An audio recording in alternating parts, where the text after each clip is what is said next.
Hi, everyone. Welcome to Conversations with MM. This is Marivir Montibon, and it's a wonderful Friday. Our skies are back, they're clear again. So, hopefully, it's going to stay clear until the entire season of spring and summer. No more orange skies, please. The past 2 days was weird. The level of quality of air is so bad, and so we were back to wearing masks. So today we're good. So hopefully it's not going to be bad tomorrow, but there's a forecast that the air quality will once again go bad because of the, so to speak, the wildfires in Canada.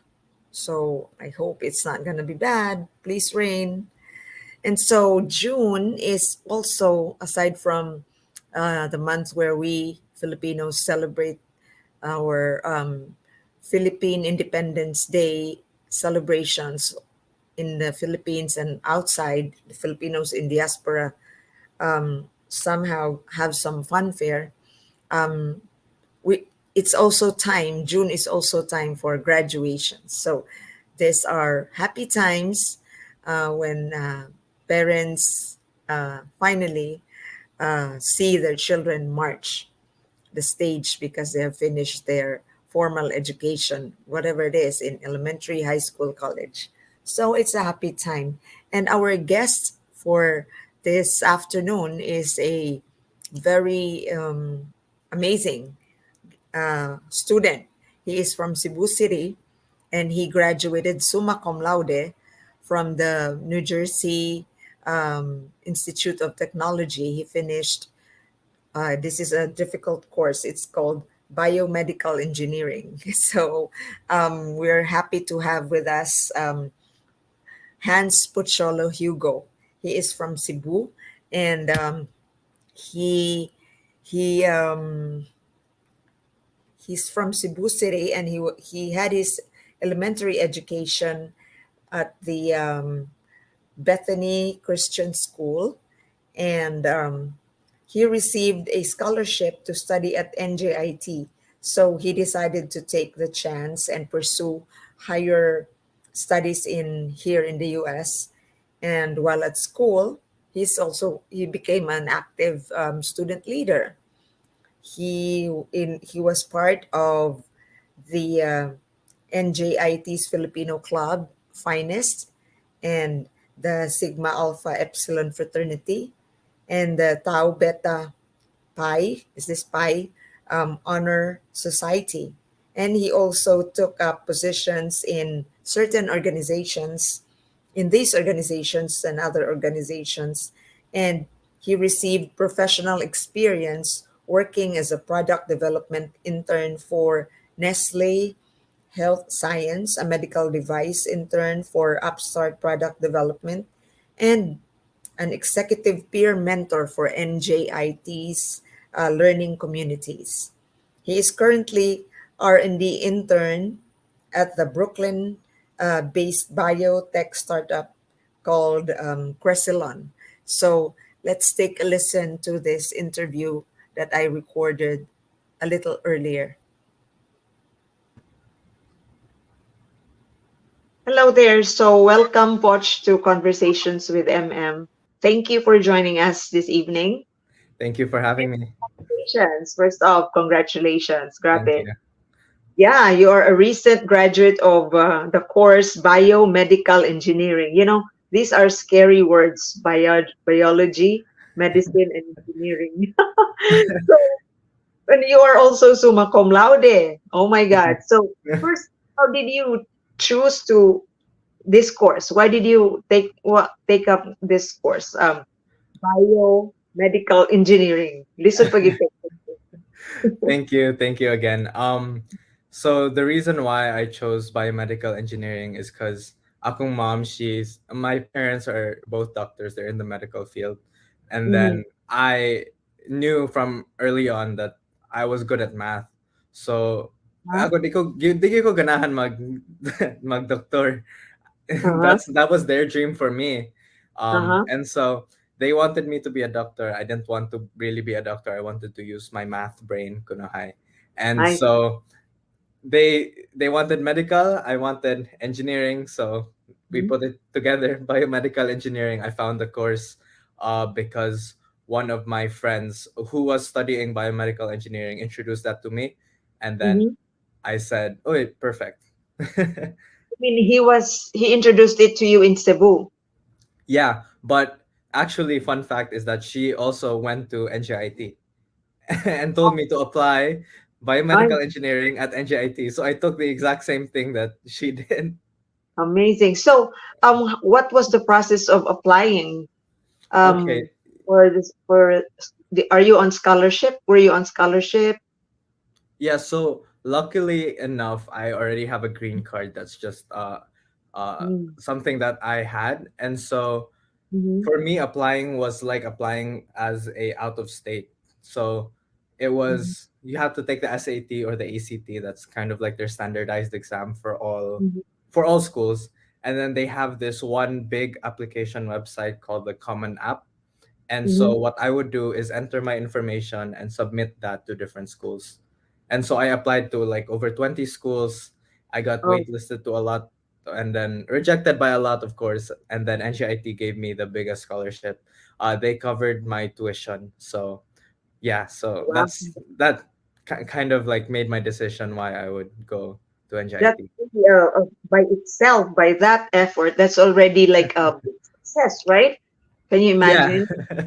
And then you were not thinking of going to school in the Philippines. You were thinking of going outside. Well, going outside was actually like a shot in the dark. It was I initially thought na mag-doctor git ko and then I'll Yeah. just go to Veles, in Cebu, do nursing or medtech, whatever, and Mhm. then medicine and then be a doctor there in the Philippines. But because I had Mhm. the green card, my sister actually suggested to me, why don't you try? If not, you'll be a doctor in the Philippines, right? So she said, why So, don't you just try go, applying to America? So, I just took the chance and luckily I got it. wow, that's really amazing. So you moved here na. What year was this when you came in? 2019, August 2019. Oh, and that was almost towards the pandemic. Yeah, yeah. So I So wasn't able to finish my first year. yeah. Oh well, you're a green card holder, so Hmm. it was easy, right? I guess. Right. And so, tell us about how you got into college, how you prepared yourself, and all that. So honestly, there was not much that I could do to prepare, just Mm. because my sister's my closest family here in America, and she's in California. I was in Right. New Jersey, like in the New York area, so complete opposite. So I was pretty much like kind of on my own. And Mm-hmm. one of my mom's friends from her pre-med lives in New York. He actually like took me in and kind of like made me acclimated to the new environment. But Yeah. really, like when I started, it was I just was on my own. I was like, I needed to think in my head that okay, this you're by yourself in a new country, new culture, new everything. Yeah. You have to get acclimated as much as you can. So I made it a thought in my head that every day I will make one friend. So that was how I got started, and that was how I smoothed myself into. Great. So Yeah. you thought of having friends. Hmm. So was this strategy your own innovation, or did you learn it from someone who was also Um, here? no, I think I wouldn't say I came up with it on my own because I definitely read it in a book. No? Yeah, Oh, so it was some kind of book on networking. I forget the name, but oh my uh, God. You're so but scientific. yeah, even with making friends, very strategic. Oh but yeah. Oh my gosh. but yeah, thought yes, like every day I'll make a friend and let's see how far that gets me. And it got me like a good distance. So on the during this phase, you were mostly excited or apprehensive. I would say it's a mixed bag of emotions. I was excited because I'm on my own, number one. No Yeah, more no more mom nagging at me na, "Huy, asa naman ka? Pauli na diha." yeah, uh and but also nervous because in the sense there was no safety for me. Mm. There was no crying to my mom. There was no telling my dad about what happened. It was on me, right? Oh my And gosh. so like big shift, but it was really mixed. It made you mature, I guess. Yeah, I would say You so. grew up so fast, Yeah. emotionally, and Mhm. I think intellectually as well. I hope so. And you know what? You are the kind of son that a parent, any parent would be proud of. So tell us Thank you. about your parents. How were you raised naman way back in Cebu? Okay, yeah. You the second child or the third or what?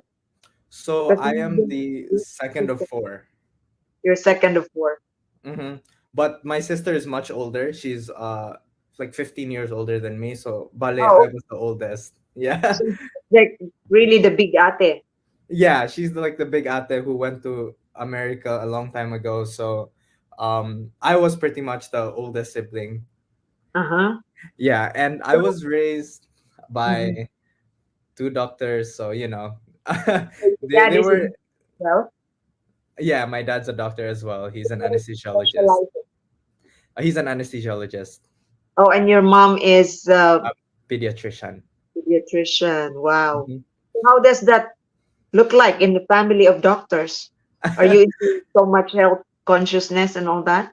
Yeah, I would say in Mhm. the dinner table, it's a lot of talk about people who made bad decisions and are paying for it. Hala, na heart attack ti siya, sigkaon McDonald. Ah. Oh my gosh. Oh yeah. That's your conversation topic. Yeah, at the dinner table, that's our conversation. Did that influence you to be healthy? I would say so, yeah.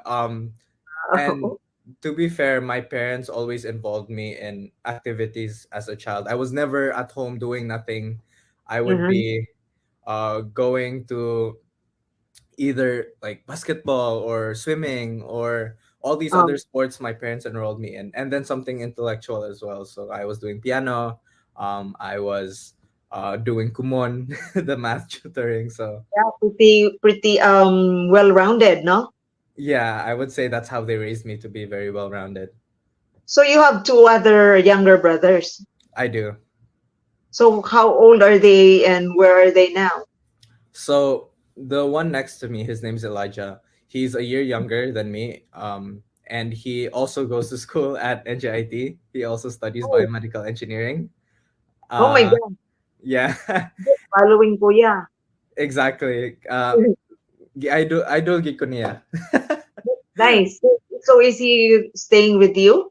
Are you living No, together? Oh, okay. we live separately, and that's kind of it was like a mutual decision because a Mm-hmm. lot of the things I was doing involved me being in New York, and for him it was more being It's in four. school. So Mhm. we don't live together anymore. And then my youngest brother is Samuel. He actually just graduated high school there in Cebu also, and he's Oh, coming to NJIT studying mechanical engineering. oh my God. So you have a tradition already, which you trailblazed. Yeah. So they they know how to go about it because you have the experience. Yeah, it's always ask Kuya. Ask Kuya, what do I Mhm. do, Kuya, here? So how do you enter into such school? Was it so competitive? Was it very difficult compared to the other schools? Tell us tell us an inside story about that.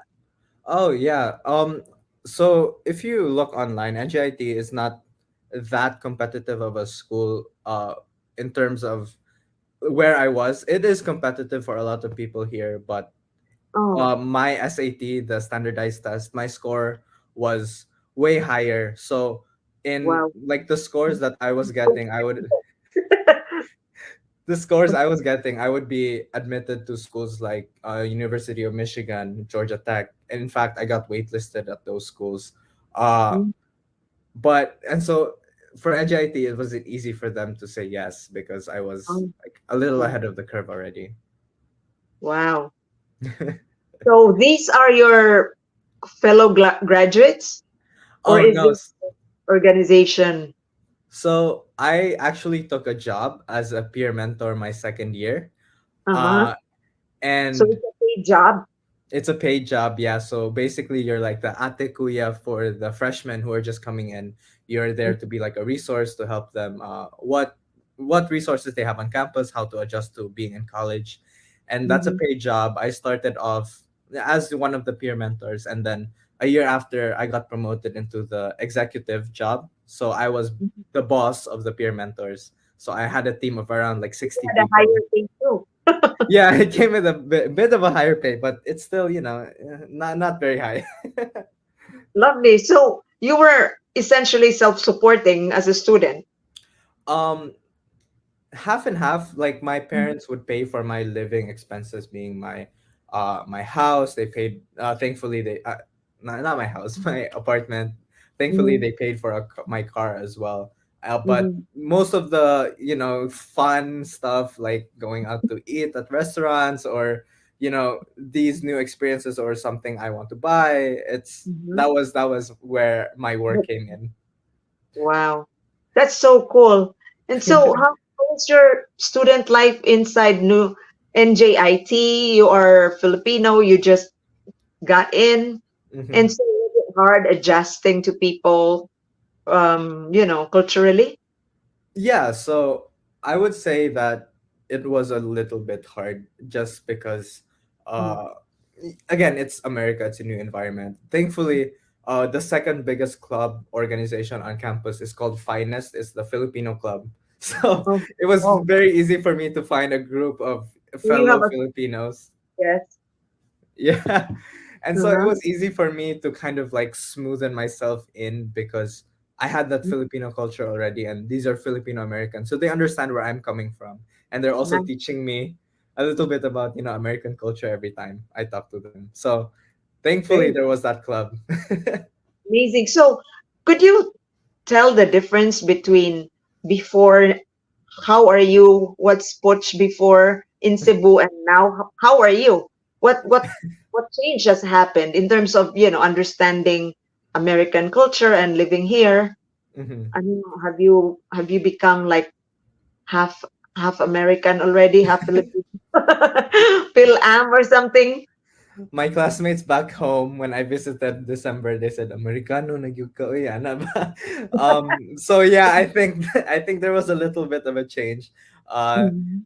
Definitely, they notice that I'm more forward, more outgoing, more confident in myself, and I think that just comes with American culture. They're more straightforward Mhm. kind of people, whereas Filipinos from the Philippines, I know, we like to keep to ourselves. We like to Mhm. be a little more conservative, and Yeah. so there was that difference. Like 4 years ago, that was me. Like I was with that culture, and now kind of like I'm But more American that way. do you like that development in you? I think so. I think being more straightforward gets you more opportunities in life, and I think that's kind of why I'm where I am today, is because of that. So yeah, I would say I like it. Gosh, I'm sure your mom and dad are so proud of you. So tell us about do you have a time for love life? Did you develop a relationship here um, or there not were a really? lot of free trials. A lot of or whatever. Yeah, so I was dating, but that wasn't ever a top priority for me. Mhm. The people who I've dated, they kind of had the same comment, was that you're so focused on your own, school, work, whatever, and then Yeah. you have no time for a break, and so So you are uh, like a workaholic as well, something like that. yeah, I think I am a workaholic. I would call myself that, and they would say that too. So I guess it's true. Oh my, they will be in competition with your time at work. Yeah, I think Oh, that's something I need to work on. But yeah, I think that was like a main concern. but then in the US, how do you entertain yourself? What keeps you like, being entertained? Because you can't just be always focusing uh at your school and books and all Mhm. that. Right. So early on, I mean, consistently. So I do music. I play Mm. the piano, the guitar, bass. I can play like most. gigging instruments. So Really? what I Wow. did for fun was I would gig. I would go to New York. I would go places in New Jersey, and just play at events, bars, like whatever. Nice. And yeah, and so that was one way I've Or what is that? Is that like a semi-profession? kind of, because I got paid. Oh I my got God. paid also to do gigs. So Like what? Like piano? mhm. Again? Wow. Mostly it's piano or the bass or guitar. So you have a band. I had a band in school. There was a musical society, and we just took a few people together and we formed a band. And we would play. We actually played at the Prudential Center in New York when there was that's Prudential headquarters, and it was a NJIT and Prudential kind of networking event. And the president of NJIT was there, and we played for that event. So So that that's was a like, lot of fun. yeah, I'm interested at how young people, millennials, think these days. Um, you are so much into, if I'm correct, let me know. If you are into self-development and you don't you don't really go into tradition that, oh, by 30 the guy should be married, by 25 the girl should be married. You don't think that way anymore, don't you? I Generally. would say kind of half and half. Mhm. In a sense, I don't I don't know what I'm gonna do 10 years from now. So, and what I'm focused on today is making sure that my tomorrow self will be happy of what I did today. So that's kind of Uh, my mindset. And is that so I would, your philosophy and your action? Is that a common thing among young people? yeah, I think a lot of young people, even the friends that I'm close to now, we are very much we have this philosophy that Mhm. it's okay if it hurts now because tomorrow will be good. That's nice. How about being included? You're Filipino, so did you even feel like you were discriminated against, or not at all? So I think kind of a little bit, especially when I was here, like the first year I was here, because Mhm. you can still tell my accent. So when you have an accent, people give you some sort of like leniency, like some sort of like forgiveness for being foreign. So they don't Oh, so it's not like they want to treat you as equal, but in their head, oh, he's foreign, we have to understand him. So mhm. they kind of give you that leniency, and I didn't want that. I wanted to be on their level. So I developed an American accent, kunohay, so people So can't tell. so you changed your accent Mhm. purposely. It did not happen like because you just kept hearing the twang, the American Mhm. twang. Nahimo na kang American or New York sounding. No, No, it was it you had was to your own consciously. yes, at first, and now whenever I speak to American people, it comes out very easily. Like I don't have to try anymore. But before, because I didn't want people to think, ah, foreign ni siya. Like I you forgive him ra good, siya kasabot, ana ba? I Ah, didn't. Yeah, it's that. It's like they don't. It's not necessarily that they are being discriminatory. It's that they don't know where you're coming from, so they try to forgive you. Blah blah blah. I didn't like that. So yeah, uh-huh. Yeah. Well, it's good. I think being forgiving is much better than being, putting people down. yeah, and I think that comes with the college environment. Like we're educated. Yes. So I think there's hope in that, you young people are much better at understanding.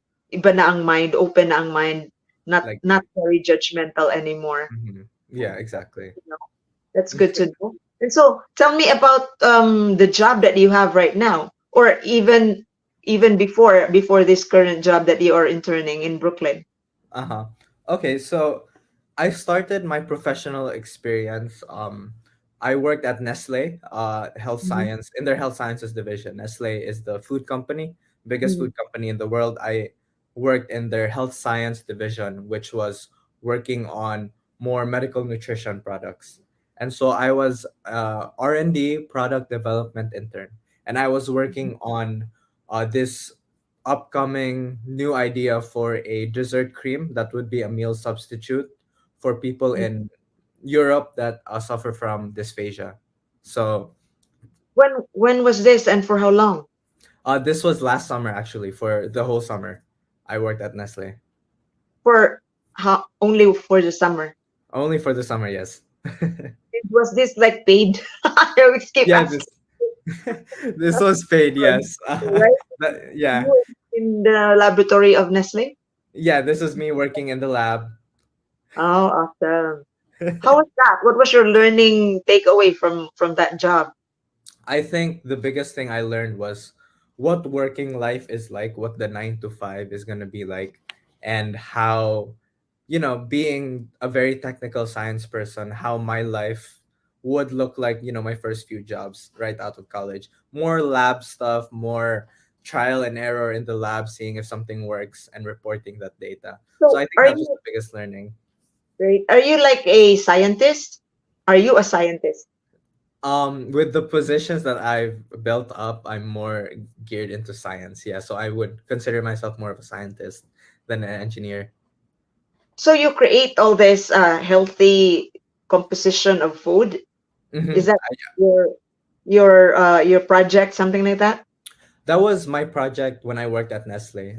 But then when I interned and did projects at other places, the focus was different. So each place that I worked at was more different focus, but it's still for human health. It's for medical stuff.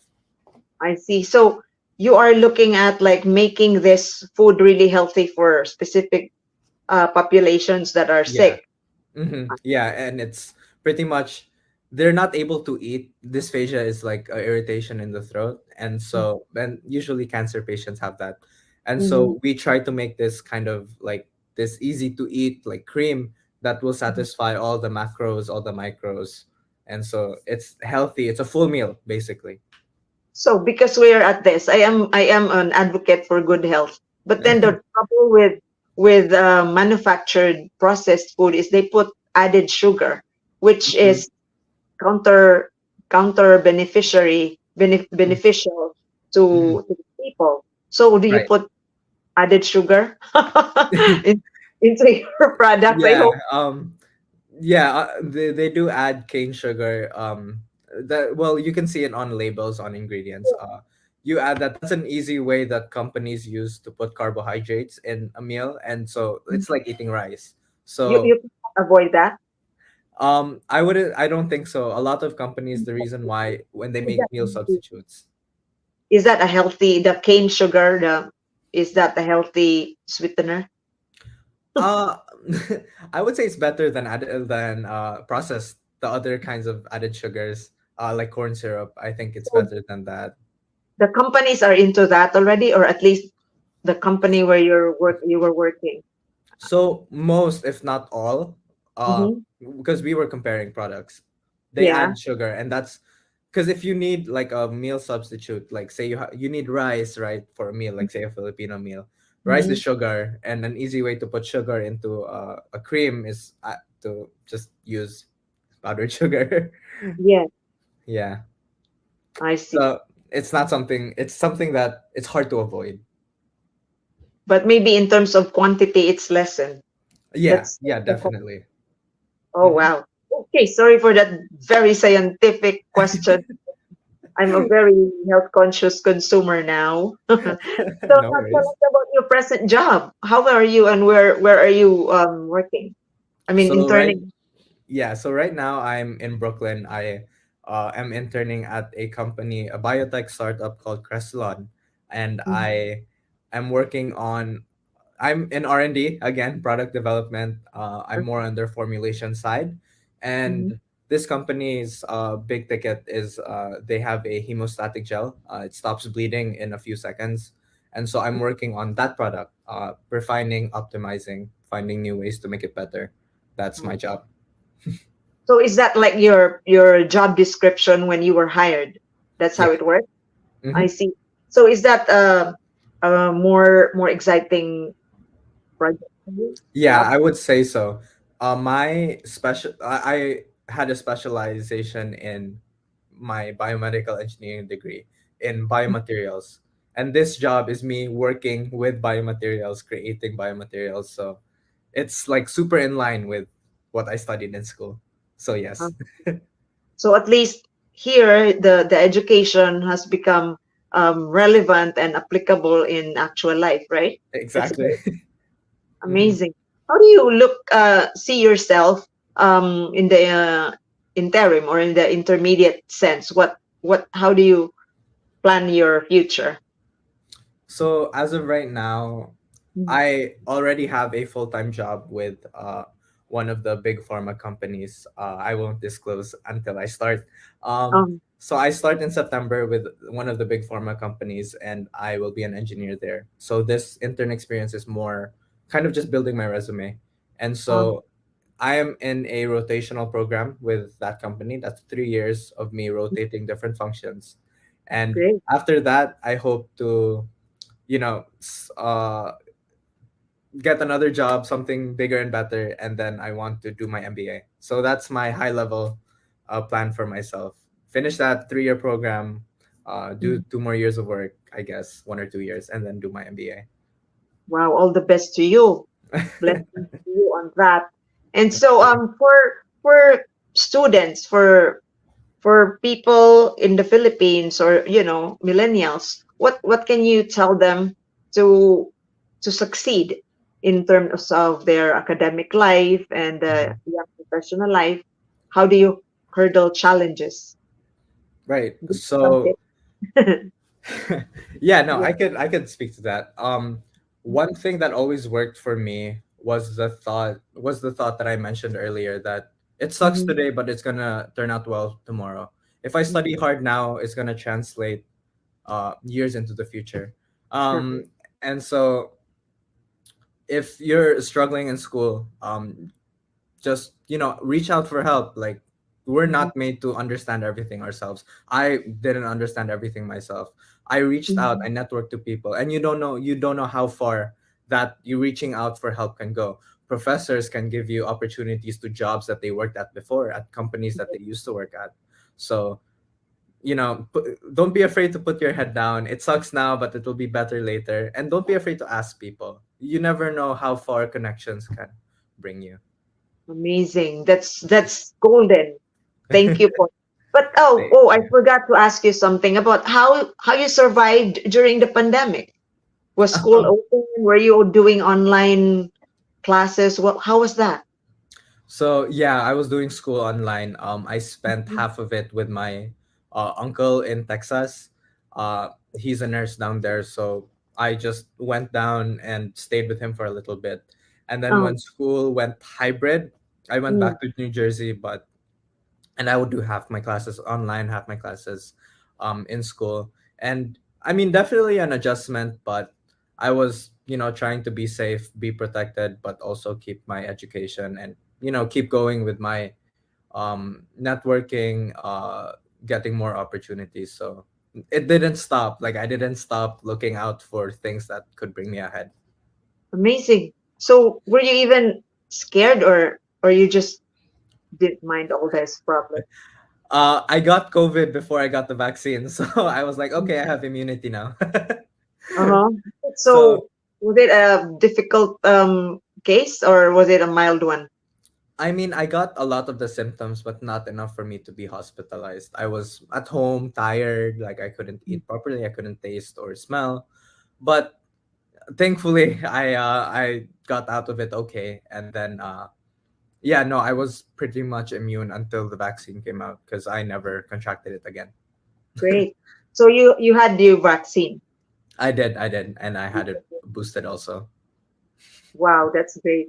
So you have been so blessed and you're so you have been in the correct place and time, I guess, as a responsible young person. So congratulations and thank you for the inspiration that you bring.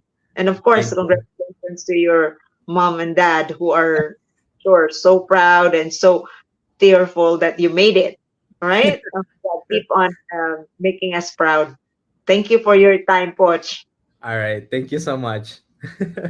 Okay, bye for now, ladies and gentlemen. We will be right back.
Thank you so much for that inspiring interview, Poch.